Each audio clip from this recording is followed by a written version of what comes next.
Good morning. Happy Tuesday morning. Welcome to another edition of Money Truth Moments with our very own Judy Copenbarger. How are you, Judy? Oh, good morning, Carlos. I'm doing really well. Good to see you. How you doing? Hey, I'm doing great. I'm always looking forward to our show. It's a beautiful day here in Southern California. It's not going to be as hot, which is great. So we're starting off the day just awesome. Great weather, a great show, and we got a lot to cover, folks. So thank you for joining us this morning. If you're not following Judy, please do so at judycopenbarger.com. We're going to talk a little bit about her resources on her website and also how you can get a hold of her as well through social media and all that fun stuff. So we have been talking, folks, on this path of married couples and money, and we've covered a lot of ground in the last several weeks. One key episode also that I encourage you guys to look at was last week's episode when we talked about relief, right? How do we get money relief for married couples? So if you want to know the details on that, you need to tune in and watch last week's episode as well too. And make sure you guys share it with your friends and family also, folks that can benefit from Judy's wisdom on this as well too. So with that said, Judy, what do you say we get started? Because we got a jam-packed show today. I'm ready to go. Let's do it. All right. So the big question that's come up is it her money and his money? Is that an okay assumption, right? It's mine versus yours. Well, in our house, we've always had an agreement. What's his is mine, what's mine is mine, and what's ours is mine. It works really well. There you go, right? But, you know, it really doesn't always work that way. I think it's important to have open communication about money. It's a tool that can be used for good or evil, right? And it's one of the things that people fight about a lot because it's a way to put power over someone. You know, if they don't have money and they can't even drive through and get an ice cream cone or something, it's like, oh, you know, you're manipulating. It's a way that you can do damage to a relationship and create disharmony in a relationship. But it also can be a way to give a lot of freedom. Some couples will have his accounts, her accounts, like their fun money account. Well, I want to go golfing and I don't want, you know, her to have to balance the books and worry about what I spent on the 19th hole, right? And she's like, well, I want to go shopping, get my nails done, and maybe pick up a handbag. And I don't want him saying, why is it a $200 bag, not a $40 bag? I just don't want him in my conversation. I don't want her in my conversation with how I spend money. And so why not have separate accounts for those kind of things? Keep it under control for sure, but maybe you can have an agreement if you need one about how much goes into those accounts from the joint money, if you keep your money jointly as you earn it, each month, you know, how much is going to go in there. And then after that, no peeking. That might work for you. That's a very good point. So as we're talking about this, before I get to some additional questions, let's talk a little bit about, you know, we've helped folks that are looking to get married, right? What are some best practices? Especially, you know, money will always be like the center of I guess we can call it good and evil, right? In a relationship, it'll either work or it's just going to go south, one or the other. So what are some best practices that you can share with folks who are in those preliminary stages of talking about getting married, you know, they're engaged and so forth? Yeah. Well, most important thing is you got to talk about it. If you're thinking about getting married, I recommend pre-marriage counseling. Even if you don't talk to a pastor or an expert or some kind of psychologist that does this, like preparing you for all these things that are going to come up. We know they're going to come up. We don't just know how big it's going to be or exactly when it's going to happen.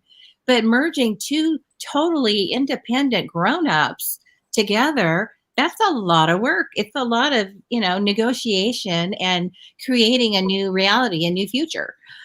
So there's a lot to that. And even if you don't have that counselor or that person that, you know, that's all they do, get some mentors in your life. You know, look at some marriages. If it's your parents, if you're aunt and uncle, if it's your scout, you know, your troop leader from when you were a kid, a teacher, a couple down the street, someone that you really respect in terms of how their relationship works, you know, as much as you can see, right? Because we don't always see it all. But find several people that have a marriage that is exactly how you want yours to be in the future. And maybe they can help you work through, here's some things to think about. Here's some things to talk about. You know, here's some things that we learned from either doing it right or messing up. And conversations you want to have to prepare. So when you're bringing these households together, these adult minds together with all of your past history, experiences, shame around money, failure around money, fears around money, all that stuff. You're bringing two people together with all that stuff, and you grew up in different households, so you have all those different values and attitudes about money. You're trying to put all that together. It's a lot. And it's not just money, it's all these other things. How are we going to do our schedule? Who's going to actually do the earning? Who's going to take care of the house? How are we going to parent? Where are we going to live? All those things. Right. There's so much that you can go through before you get married and start creating a buildup of conflict before. But get some mentors, get a counselor, work through all that. But especially in the areas of sex and money, those are the two areas that usually bring the most conflict and cause the most damage. So make sure you talk those things through before you jump in and get married, and take your time. There's no hurry to get married. People think, oh, I got to hurry. I got to get married in 6 months. No, you don't. Right. Take your time. So talking about that, and this is also something else that's come up. It's not an easy subject to talk about even before you get married. So talk to us about also the advice that sometimes folks tell you, including your parents will say this once in a while, right? Depending on who you're going to marry, if they like them or not. Talking about prenuptial agreements. I know that's one of those taboo words that nobody wants to talk about, but in reality, a lot of them are in place too. You know what I mean? Yeah, a lot of times it makes sense. There's prenuptial, which people use that word all the time. There's also postnuptial. And that just means nuptial means you're married, right? Marriage. So pre-marriage and post-marriage. A postnuptial is something that you put together after you've already been married. So if there's an inheritance that comes, if there's a liquidation of a business maybe that you built before you were married to this person, maybe you had a partnership in a marriage before that was business and personal, and you want to keep all those things separated. So there is a postnuptial. Some people are surprised to hear that you can do that after you're married, but you can't. Right. It's just got to be a proper agreement, a proper contract. But let's talk about prenuptial a little bit. So a prenuptial is agreement where maybe you have unequal amounts of money, or you expect to have unequal amounts of money. And again, sometimes it might be an inheritance, money that's coming down your family line that the family wants to make sure stays in your line, not, a divorcee's line and their kids. It's going to go to you and your kids. And they might be the same kids, which is fine. But it's just going to make sure the money stays in the family. And some families really encourage that, especially if it's coming from grandma and grandpa or great grandma and grandpa, and if it's substantial. For other people, it might be that you were really successful in business. When you started out, maybe in your teens or 20s, you did one of these IT companies, you got a buyout, you got millions of dollars, and you're marrying a really cute girl that, is trying to get through junior college, or the other way around. So it's unequal. And if for some reason you want to make sure that what you've created before you are married, what you bring to the marriage stays with you in case it goes south, that's okay, as long as you both agree. And every state has a different set of rules around a prenuptial agreement. In California, it is hard to get one to stick. And we're one of those very litigious states anyway, but the divorce rate's very high and it happens all the time. And there's so many people that have been married before. They have his kids, her kids, their kids, and you're blending all this and it gets so messy, particularly when someone passes away. But to prepare for a divorce and make sure that what you bring to the marriage you take, or at least what you agree to, you take. Now, it could be that, we're married for 10 years. I brought a lot of money to the marriage. And during that 10 years, we did pretty well as well. I want all of that, or a good portion of that, to go to my spouse. And maybe even a little bit of what I brought. If we make it to 10 years, that's a pretty good run, right? Maybe part of what I brought to the marriage and that growth could go to them. But it's got to all be laid out in a really good, get an attorney if you're going to do this, in a really good, well put together agreement. And there are a few requirements. We're in California. The show is here in California. A few requirements that you've got to have to make it stick. And some of them are not very old. So one of them says, if you're going to have a prenuptial, it's not okay to drop by UPS and notarize a document on the way to the church, right? You can't do it the same day. You can't do it the day before. By the way, my dad wants you to sign this, right? There has to be a 7-day notice from the time both spouses see what the agreement is. There has to be at least 7 days between them receiving that information and signing it. Now, the law says 30 days is better, but 7 days is required. So if you create one, you've got to put language in there that says, I swear and notarize and promise and all that, the whole scout thing. I received this on this date. I'm signing it on this date. I have notice. I understand the notice and the whole thing. That has to be part of it anymore. So that's one requirement. It's got to be at least 7 days, and you have to prove that you had that kind of notice. Another thing is the law in California now requires full and open and honest disclosure of all financials. So you can't even hide the ball anymore. You can't say, I've got this business right here and it's worth 10 million, no touching. That's mine. It's going to stay mine. You don't get any. But you could have all this other stuff going on. If you don't disclose that, null and void. Isn't that crazy? So Wow. it's going to be very transparent, which makes sense. If you're going to be married anyway, why not be transparent? But you can't hide the ball. And it's a little bit sad to me that we have to have a law that says that. For someone getting married, you have to have a law that says you got to be honest going into a marriage, but it's necessary. And then the third thing is you have to have your own attorney. So you can't have one person bully the other. They get the attorney, they get all the family money, they get all the business. Maybe they're more savvy financially, and they put together this thing and say, you sign it, before you get your ring or before we're going to do the honeymoon. You can't do that. You have to both have your own attorney. The attorney looks at it, signs off on it, and then you're good. So those are the three big requirements here in California for a prenuptial to even, begin to stick. And then, of course, there's always arguments both ways about was one person overpowering the other and all of that. So it's kind of a big deal to get one to work. It can work. And in some cases, it's necessary and helpful in a family and can bring more harmony. And then you have people that have the attitude, well, we're getting married. We're merging everything else. Let's just, if it's mine, it's yours.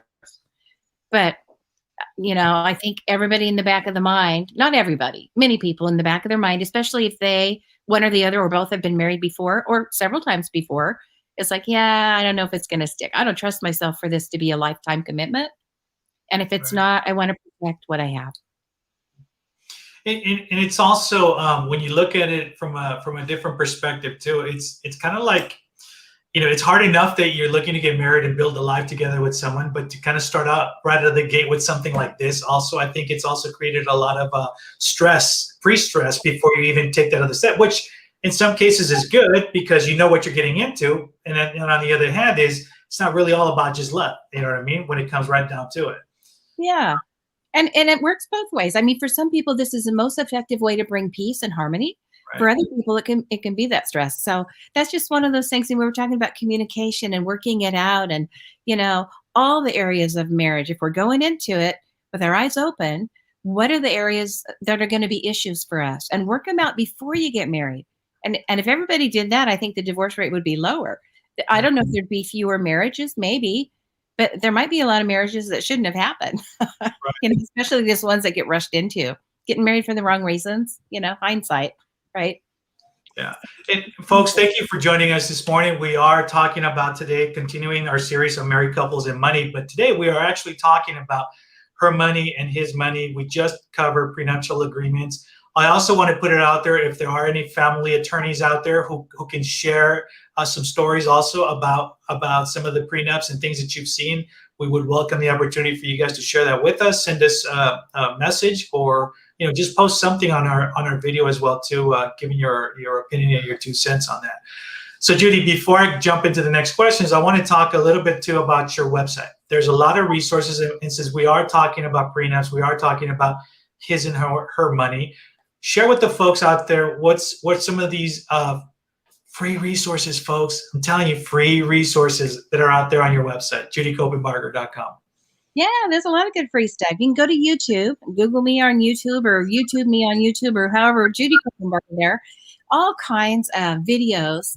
If you go to the judycopenbarger.com website, there are videos and articles and many templates and things that will help you, tools that will help you financially get the money thing right. But I think most importantly, and what I'm really proud to be presenting to the world this last couple of years, is the Money, Truth, and Life online mastery program.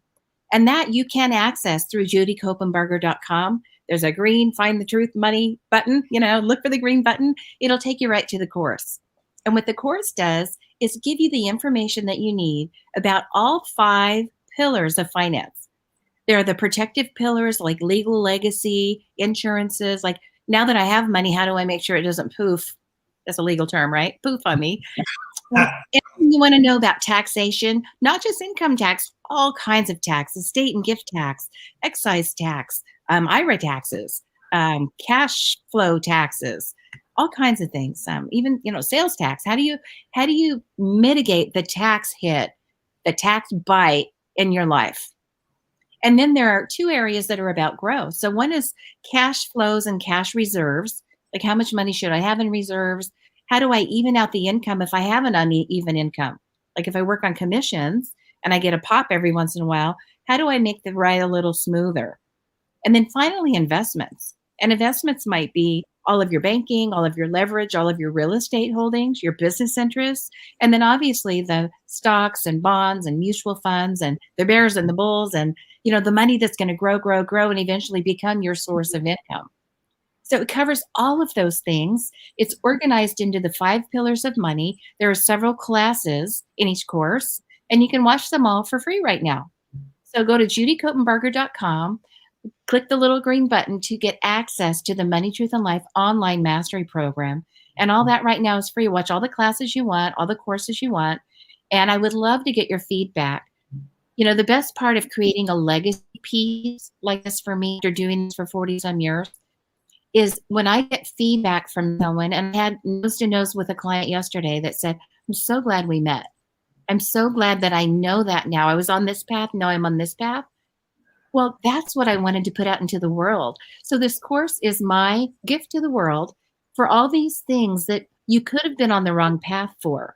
You're about to make a decision, and because you watch a video or you learn a concept or you gain a new perspective financially in some area of your finances, you're going to make a different decision, a better decision for your family. That lights me up. And it really makes me happy when I get the feedback. I know it's happening a lot because I do get feedback. But when I get to hear specifically how your life is different and better and more, and there's increase because you've made these choices, that really is a gift to me. So I welcome your feedback. It's not only fun for me to get that, that feel good, warm fuzzy, but other people also see the comments that you leave. And I think it's just as valuable for people to learn from other people's experiences, not just mine, not just my clients, but to learn from other people about how it worked or didn't work, or something they hadn't thought about, a corner they hadn't seen around yet. And getting that perspective and that illumination can really be helpful. So I welcome your feedback. I welcome you to join anything. The YouTube, we're on Facebook, LinkedIn, all that too. But if you want to go to Amazon or anywhere they're selling our books, our bestsellers, you can do that. There's Books A Million, Target, anywhere you can get books. What's the one? Barnes and Noble, all of those places, right? If you're a Kindle electronic reader, they have all the Kindle versions up on Amazon, so Amazon.com, and you can get a Kindle version there. You can buy a hard copy of the book, and it again goes through the 5 pillars and all the stories of people doing it right and making the mistakes that you get to learn from. So those are some resources I hope to, install into your life for you to use now or when it's appropriate, and let us know how it goes. We really love to hear from you. Awesome, folks. And remember, just follow Judy at judycopenbarger.com. Today, we are discussing again our series on married couples and money. We began talking this morning about her money versus his money, the good, the bad, and the ugly, right? We've talked about prenuptials on there as well, too. You also brought up the post-nuptials as well, too. So I wanted to know if you can talk a little bit more about that, too. We covered the pre, let's cover a little bit of the post. Sure. So let's say I work for a corporation and I'm getting ready to have that golden parachute. And I worked for that corporation maybe 20 years before we met. Now we've been married another 20 years, and I'm ready to get this big chunk. If we both agree that it's fair, or there's some kind of an offset for this agreement, if we both agree that part of that golden parachute should just stay with me and I don't have to share that, and we do all the proper steps for that, that could be a financial agreement that we have as a married couple. But because we're married, it has to be done in the right way. And so there are laws that say, and we are a community state here, community property state.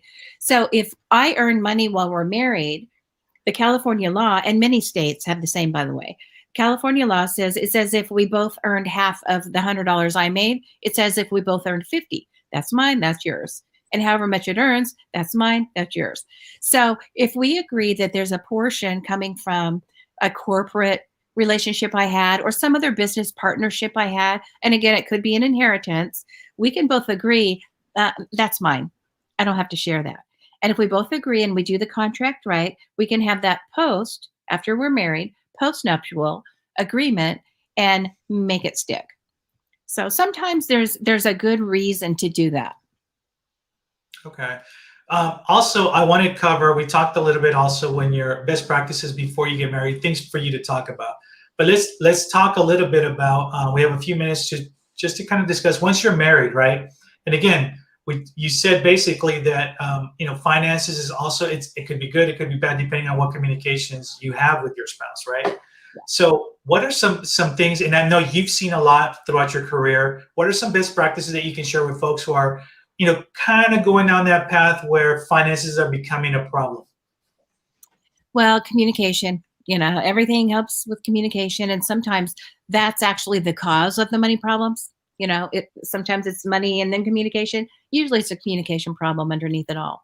But I think going back to we talked a little bit about his and hers, agreeing, if it's not working to meld everything, if that total collaboration and coordination isn't fair for one or the other, or they feel it isn't fair, then go ahead and set up those separate accounts and have agreements around that. Some people have never established a written spending plan. A lot of people call it a budget. For me, that's a bad word. It's like diet, what I can't have. An eating plan is what I get to have, right? So a spending plan. But if you maybe get a counselor, get a financial planner, or go on, Mentor, one of these apps or something, and get a spending plan where you both are agreeing, let's take the fight out of it. Let's take the emotion out of it, and let's come up with something we both agree to, which might take a third party, for the agreement. But once we do it, let's execute it together. Let's implement it as a team. And then we can move forward. And if we fight, it's going to be about something more interesting than money. So just the basic spending plan can really be helpful. And earlier we were chatting about, you have a spending plan, whether it's, a planned plan or not, before you get married. It's like, I have these expenses, I have this money coming in, I manage it really well, or I don't. Mm-hmm. And now you've got two people doing the same thing. But when life changes, so does the spending plan. And if you don't change what you're doing with the money, and the money has changed, there's going to be problems. And then you get this, well, you don't make enough. Well, you spend too much. All of that shows up. Right. So you have a child, well, new expenses, ding, ding, ding, right? You have another one, you have twins, you have triplets, all that happens. Now we're moving. Now we have a bigger home, more expenses, more repairs, more insurance, maybe higher mortgage, higher payments. Now we need a second car. Now we need a bigger second car with car seats in it. Now we need, Tommy wants to go to school, tuition, after school soccer. Now we need a soccer ball and a uniform. So all these things that weren't there before, and sometimes they're business related, sometimes they're, family related, sometimes they're lifestyle related. Well, now she's started yoga and he started golf and they're skiing together in the winter. Those are expenses that weren't there before. So if you each take on these new interests and these new children and these new expenses that weren't there before, and the income's not keeping up, you just need to make adjustments. And it doesn't always mean that you're short. It just means that you need to make an adjustment and make sure that that spending plan is appropriate to what's happening in your life. So that you got to do together. Excellent. And I appreciate that. And folks, if you're just joining us, thank you for being here. Watch the beginning of the show. This has been another great episode with Judy, sharing some of the wisdom. We've talked about his and her money. We've talked about prenups. We've talked about postnups as well too. So there's a wealth of information also. And make sure that you also watch previous episodes, because this whole series on married couples and money is very valuable. There's a lot of benefit for you guys taking the time to really listen to it too. With that said though, my favorite part of the show.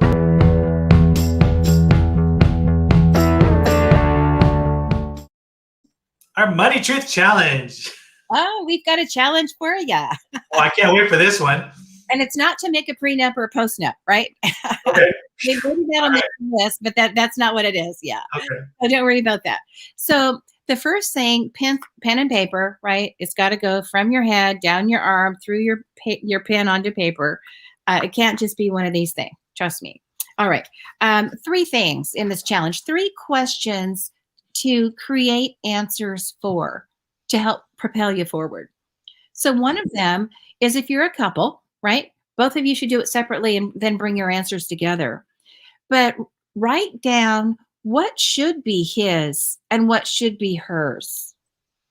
You know, clarify what that looks like for you. And if you're a couple and you both have different answers, there's an opportunity there to have a powwow and figure that out. So let's say I earn a couple $100,000 a year. He earns $100,000 a year. How much of the 200 do I get to keep? You know, is it really ours? Or is there a portion I'm putting into my retirement, I'm using for my hobbies, or is it all shared? Same thing. He's got 100,000. It's like, well, she gets more. I should spend less. Is that right? Or is it 300 that we split evenly? And it doesn't matter what the answer is, as long as you both are communicating and you're both in agreement. So the first thing, what's his and what's hers? And the answer might be nothing. It's all ours. But if it's not that answer, you're both going to want to know exactly where that line is to be drawn. So that's number 1. Number 2, what's the most important couple money conversation we can have right now? What's that one thing we've avoided? What's that one thing that we've kind of put on the back burner or have fear around discussing, or it's stressful to think about bringing up? What's the one most important couple money conversation we need to have? And then the third thing, now that we have this information, and you will, after these 2 questions are answered openly, honestly, and with transparency, you're going to have some fodder for great conversations. And what do we do next? And that's number 3. What are the action items we're going to take together to propel us forward? What do we need to do next with this information?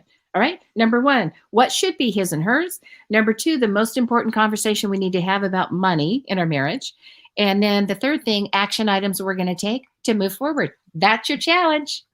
All right, folks, you heard it. It's another Money Truth Challenge. So make sure that you guys put some feedback on there. Make sure you let us know how that's going as well. And thank you once again for joining us Tuesday mornings, every Tuesday morning at 8 a.m.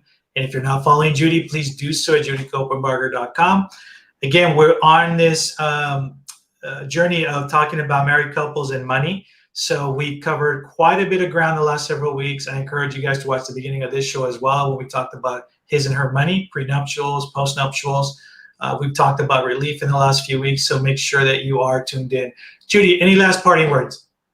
No, I'm just excited about all these marriages, getting it together. And don't feel left out if you're not married, or if you're not even wanting to get married right now. Go back in the archive and look at all the videos that are great for singles and all the single financial decisions you're making as well. But either way, single or married or thinking about getting married, make it a great week. Awesome. Take care, Judy. Always great seeing you, and I'll see you next week.